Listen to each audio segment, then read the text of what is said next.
Hello दोस्तों, कैसे हैं सब। मेरा नाम है हिमांशु और मैं स्वागत करता हूं आप सबका आपके अपने चैनल कॉमिक वर्ल्ड पर। तो चलिए दोस्तों, शुरू करते हैं राज कॉमिक्स में एंथनी सीरीज की कॉमिक प्लेन चिट का दूसरा और अंतिम भाग। ये तुम्हारे सड़े विचारों की गंदगी है जो बदबू का रूप धारण कर लेती है। अब मैं वही काम तुम्हारे साथ करूंगा जो तुम थोड़ी देर पहले इन निर्दोष लड़कियों के साथ करने जा रहे थे। नहीं, तुम्हारे हाथों में किताबों के स्थानों पर चाकू है। तुम लोग कॉलेज में रैगिंग नहीं करते, गुंडागर्दी करते हो। तेरी रैगिंग तो मैं चाकू से करूंगा। ओह, मुर्दे पर चाकू का प्रहार। एंथनी के हाथ में बकबक का आईडी कार्ड था। ओह, तो तुम चारों रूपनगर कॉलेज के स्टूडेंट्स हो। प्रिंस मुझे बता रहा था कि तुम खुद को सीनियर कह रहे थे। अगर तुम इसी कॉलेज के छात्र हो तो फिर सीनियर नहीं हो, क्योंकि मैं भी इसी कॉलेज में पढ़ा हूँ। सीनियर मैं हूँ, तुम नए हो। पुराना मैं हूँ। रैगिंग मैं तुम्हारी करूंगा। अगर तुम्हें भी तो पता चलना चाहिए कि ऐसी रैगिंग से किसी को भी तकलीफ हो सकती है जो शिष्टाचार से परे जाकर की जाए। तुम लोग छात्र ना होते तो तुम्हें और कड़ी सजा देता, मगर अब तुम्हारी शिकायत नहीं मिलनी चाहिए, क्योंकि प्रिंस तुम पर नजर रखेगा। और तुम लोग भी सुरक्षित हो, घर जाओ। Thank you Anthony. कौन था वो? अचानक आया और अचानक चला गया। वो पास आया था तो मुझे फूलों की खुशबू का एहसास हुआ था, लेकिन मुझे ऐसा कोई एहसास नहीं हुआ। वो ब्लैकी या एंथनी कौन था यार? उसने तो हमारा मुंह काला कर दिया, और उन लड़कियों के आगे हमारी इंसल्ट भी हो गई। ये सब ऐना के कारण हुआ। पहले कल उसे लाइब्रेरी में दबोचेंगे, फिर एंथनी को भी देख लेंगे। मगर फिलहाल अपने चेहरे साफ करने का इंतजाम तो करो। ये काम घर का पहुंचने से पहले नहीं हो सकता। लेकिन किसी ने पूछा तो क्या कहेंगे?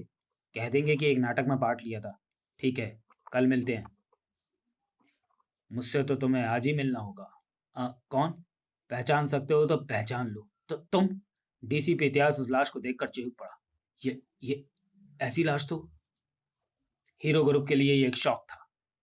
चोखे को किसने मार डाला? उन लड़कियों के चक्कर में ही रात को हमें देर हो गई थी। इसकी मौत की जिम्मेदार वही है। संचिता और मीना के लिए भी वो खबर बिजली के बराबर थी। तुमने सुना है ना, चोखे मारा गया। अच्छा हुआ, ऐसे लोग धरती पर बोझ होते हैं। बकबक के सिर पर जो जुनून सवार था उसको आज लाइब्रेरी में उतार लेना चाहता था। मेरे दोस्त तो चोखे की क्रिया में हिस्सा लेने के लिए उसके घर पर है, लेकिन मैं तुझे खत्म करने चला आया। और मैं सोच रहा हूँ कि और मैं सोच रही हूँ कि आज तुझे बचाने कोई नहीं आएगा। बचना किसको है? उफ!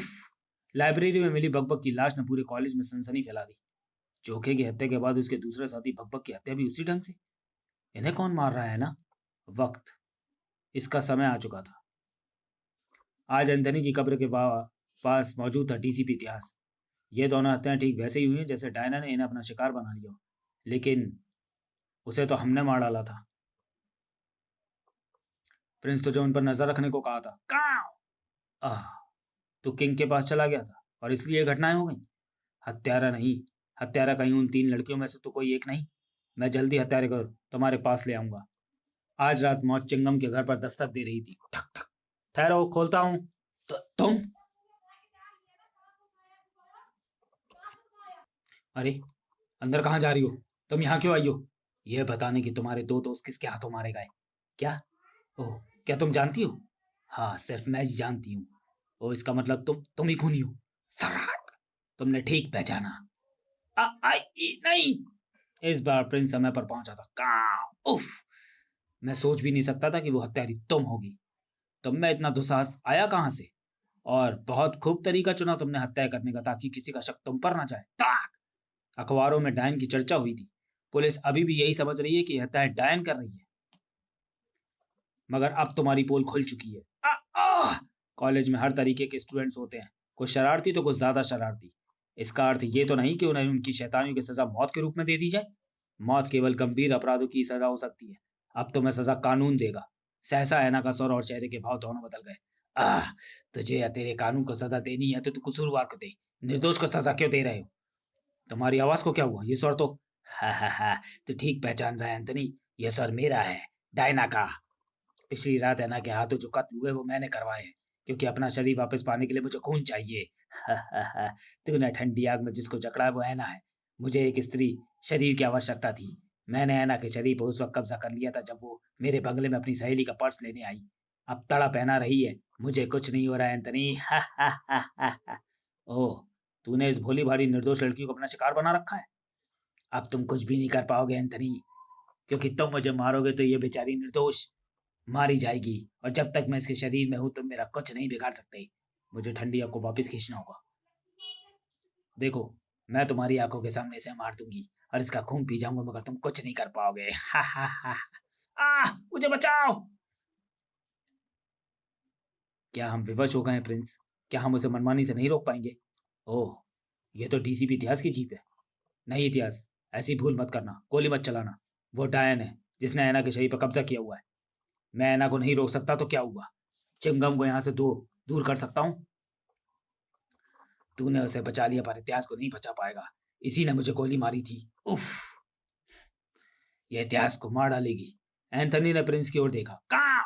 प्रिंस, ये क्या ले आया तू? ये तो वही प्लेनचेट है।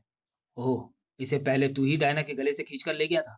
प्लेनचेट जिस पर भटकती आत्माओं का आह्वान किया जा सकता है। प्रिंस, इसे तू बड़े सही अवसर पर यहाँ लाया है। अब मैं इस पर डायन की भटकती रूह का आह्वान करूंगा। प्लेनचेट पर किसी जीवित इंसान की रूह का आह्वान संभव नहीं, किंतु इस वक्त डायना की रूह जिस शरीर में है वो भी इसका स्थायी शरीर नहीं है। इसलिए डायना की रूह को प्लेनचेट पर आना ही होगा। डायना, प्लेनचेट पर आओ। नहीं, ऐसे इसे दूर करो। अब तेरी समस्या हमेशा के लिए दूर करूंगा। आओ प्लेनचेट पर आओ। नहीं, आओ, आओ, थम। किसी ने सच ही कहा है डायना कि हर समस्या का हल होता है। चला प्रिंस, इसे मैं अपनी कब्र के पास ही दफना दूंगा। छोड़ो मुझे, मुझे आजाद कर दो एंथनी। चुप। उठो बेटी, अब तुम ठीक हो। शैतान डायना की आत्मा तुम्हारे शरीर से निकल गई है। ओह, उस दिन बंगले में, हाँ, वो दुष्ट आत्मा ही थी। फिर हम तुमसे माफी मांगते हैं ना। हम सौगंध लेते हैं कि आज के बाद हम रैगिंग का गलत ढंग से प्रयोग नहीं करेंगे, ना किसी को करने देंगे। लेकिन मेरी एक शर्त है, तुम्हें एक गाना सुनाना होगा। मुझे तुम्हारी शर्त मंजूर है। समाप्त। तो चलिए दोस्तों, वीडियो को यही समाप्त करते हैं और मिलते हैं एंथनी सीरीज की अगली कॉमिक्स टिट फॉर टैट में। तब तक के लिए धन्यवाद।